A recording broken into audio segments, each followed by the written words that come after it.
السلام علیکم، میں ہوں سید ذیشان عزیز۔ دو بڑی اہم چیزیں ہیں جو اس ولاگ میں ڈسکس کریں گے۔ ایک تو ووٹرز کی جو عمر ہے وہ 18 سال سے 25 سال تک بڑھانے کی جو باتیں ہیں وہ اس وقت چل رہی ہیں، صحافتی حلقوں میں بھی چل رہی ہیں، سیاسی حلقوں کے اندر بھی چل رہی ہیں، اور کافی صحافی بھی اس کے اوپر بات چیت کر چکے ہیں۔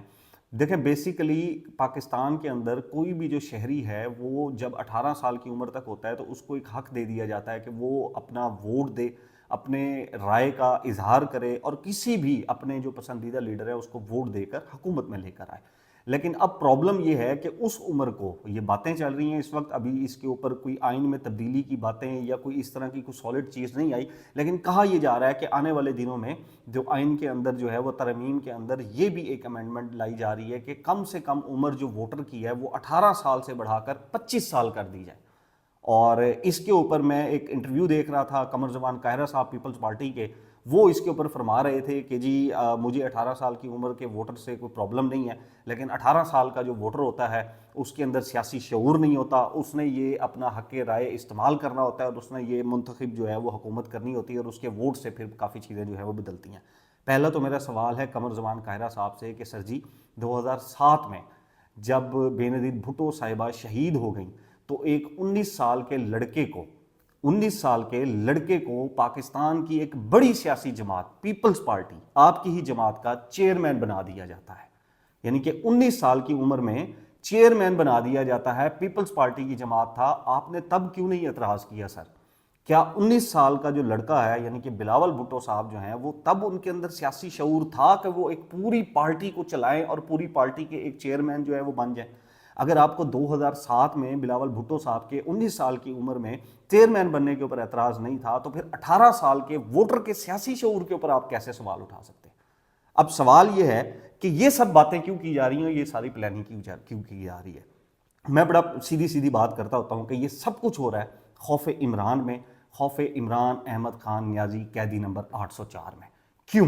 پہلے ووٹ دو عزت کا بیانیہ بنایا نون لیگ نے، پیپلز پارٹی کا بھی ایک بیانیہ تھا، لیکن جب خان صاحب وہاں پر کھڑے ہوئے تھے اور خان صاحب کی جب حکومت جو ہے وہ انہوں نے گرائی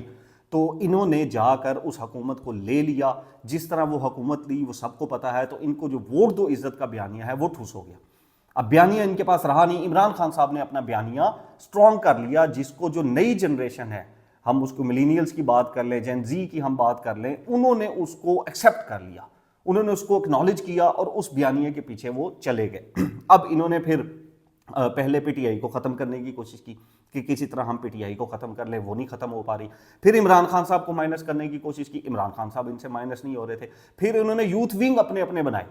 وہاں پر انویسٹمنٹ کی، لیکن یوتھ نہیں ان کے پاس آ رہی تھی۔ وہ جو یوتھ ونگ کے جو لیڈرز تھے وہی بابے تھے، 40 سال کے، 45 سال کی ان کی عمر تھی، اور ان کو نام دیا جا رہا تھا کہ یہ جو یوتھ ونگ ہے ہمارے، ان کا جو سربراہ ہیں وہ ہمارے یوتھ کے، وہ بھی فلاپ ہو گیا۔ پھر انہوں نے ایونٹس کروائے،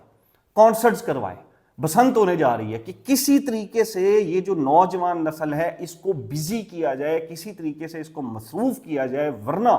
اس حکومت کے گلے میں یہ جو جنریشن ہے یہ گلے میں ہڈی بن کے پھنس گئی ہے یہ جنریشن۔ اب اس کا آخری سلوشن کیا کیا؟ وہ کہتے ہیں نا کہ انہوں نے میکسیمم زور لگا لیا کہ کسی طریقے سے ان کو سمجھا لیں، اپنی طرف مائل کر لیں۔ اب جب اپنی طرف مائل نہیں ہوئے تو انہوں نے کہا یہ ایک ہی طریقہ ہے، وہ طریقہ یہ ہے کہ یہ جو جتنی بھی جنریشن آ رہی ہے، جو ابھی اس سال بھی ایک کروڑ کے نزدیک جو لوگ ہیں، کہا جا رہا ہے کہ جی وہ 18 سال کی عمر کے نزدیک پہنچ جائیں گے اور ان کو ووٹر کا رائٹ مل جائے گا، اور وہ اس میں سے جو میکسیمم 70-80% جو ووٹر ہے وہ عمران احمد خان نیازی کا ہو جائے گا۔ اب وہ جو خوف عمران ہے اس کے اندر انہوں نے کہا جی ان کا آپ ایسا کریں، ان سے ووٹ کا حق ہی لے لیں، آپ آئین میں تبدیلی کر دیں کہ 18 سال والا ووٹ ہی نہیں دے سکتا، جان چھڑوائیں آپ ان سے، اس جنریشن سے ہمارے آپ جان چھڑوائیں، ہم 25 سال والے کو ووٹ کے اوپر لے کر آتے ہیں، پھر اس کو ہم کہیں نہ کہیں مینج کر لیں گے۔ وہ بھی نہیں ہونا آپ سے۔ اس وقت 60 سال کا جو بندہ ہے آپ اس کے پاس بھی جائیں تو وہ بھی کہتا ہے کہ میں نے پی ٹی آئی کو ووٹ دینا ہے کیونکہ پی ٹی آئی کے ساتھ ظلم ہوا ہے۔ وہ یہ بات کرتے ہیں کہ جی آپ خان صاحب کو حکومت پوری کرنے دیتے، خان صاحب حکومت پوری کر لیتے، وہ ڈیلیور نہ کرتے تو لوگ ان کو ووٹ ہی نہ دیتے، لیکن آپ نے غلط کیا کہ آپ نے ان کی حکومت کو گرائی اور خود آپ لوگ مل کے جو ہے وہ مربع بنا کے اپنا جو ہے وہ بیچ میں بیٹھ گئے کہ جی اب حکومت جو ہے وہ ہم لے رہے ہیں اب اس کے اوپر۔ یہ ایک جو ہے وہ چیز ہے کہ جی کسی طریقے سے اس جنریشن کو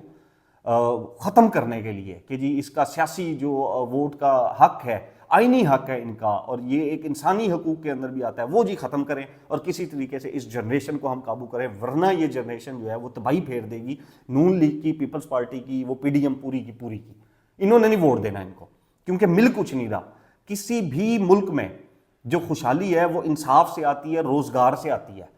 وہ آپ ایونٹس کروا لیں، بسنتیں کروا لیں، کانسرٹس آپ کروا لیں، آپ بڑے بڑے بینر پنجابی میں، اردو میں کہہ لگوا لیں، آپ پھول بتیوں سے پورے پورے شہروں کو رونق کر لیں، آپ جو ہے وہ روشنیاں لگا دیں، بتیاں لگا دیں، اس سے خوشحالی نہیں آتی ہے۔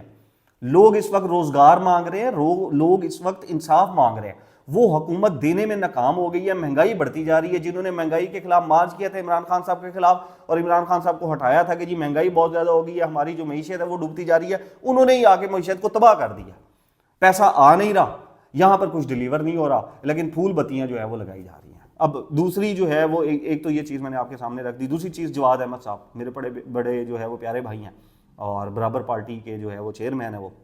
انہوں نے ابھی ایک پوڈ کاسٹ کے اندر، ریحان طارق صاحب کی پوڈ کاسٹ کے اندر انہوں نے کہا کہ جی وہ اردو پوائنٹ کا ایک لڑکا ہے ذیشان، میں نے اس کو بھی لائیو پوڈ کاسٹ کا کہا اور ارشاد بھٹی کو بھی کہا تو وہ بھاگ گئے، انہوں نے پوڈ کاسٹ نہیں کی میرے ساتھ۔ تو جواد بھائی میں آپ کی بہت عزت کرتا ہوں، لیکن ایسے غلط بیانی نہ کریں۔ آپ نے جب اپنی پارٹی کو لانچ کر رہے تھے، ابھی آپ اپنی پارٹی کو چینج کر رہے تھے، ابھی 15-20 دن بھی نہیں ہوئے، تو وہاں پر 50 صحافیوں کی موجودگی میں نے آپ کو کہا تھا کہ میں آپ کو دعوت دیتا ہوں، میں آپ کو انوائٹ کر رہا ہوں کہ آپ میرے ساتھ پوڈ کاسٹ میں آئیں، ہم بیٹھ کے ٹرمز ڈیسائیڈ کر لیں گے۔ آپ کہتے ہیں ڈالر نہ کمائیں، ہم ڈالر بھی نہیں کمائیں گے جواد صاحب آپ کی پوڈ کاسٹ سے،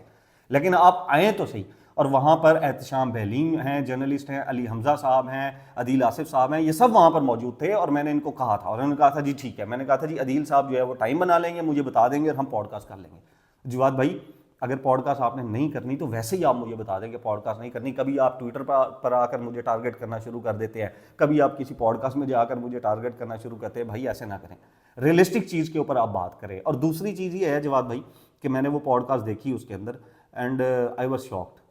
کہ آپ اگر یہ کہتے ہیں کہ پی ٹی آئی کے لوگ بڑے بدتمیز ہیں، پی ٹی آئی کے لوگ بڑے ہائپر ہیں، ان کے اندر تمیز نہیں ہے، تو وہ جو میں نے پوڈ کاسٹ دیکھی، میں نے تو یہ دیکھا کہ آپ سے 2 سوال جواد بھائی برداشت نہیں ہوئے، اور 2 سوالوں کے اوپر آپ آڈینس کو رگڑنا شروع ہو گئے، آپ نے ان کے ساتھ ہی جو ہے وہ بدتمیزی کرنا شروع کر دی، ان کے اوپر اونچا اونچا بولنا شروع کر دیا۔ ایسے مت کریں۔ اگر آپ یہ چاہتے ہیں کہ لوگ آپ کو ایکسیپٹ کریں، لوگ آپ کی جماعت کو ایکسیپٹ کریں، تو پھر آپ کو اپنا بیہیویئر چینج کرنا پڑے گا، لوگوں کو پیار سے اپنی طرف لانا پڑے گا، لوگوں کو ڈانٹ کر، لوگوں کو دھمکا کر، لوگوں کو جو ہے ان کے اوپر غصہ کر کے اس طرح لوگ آپ کے پاس نہیں آئیں۔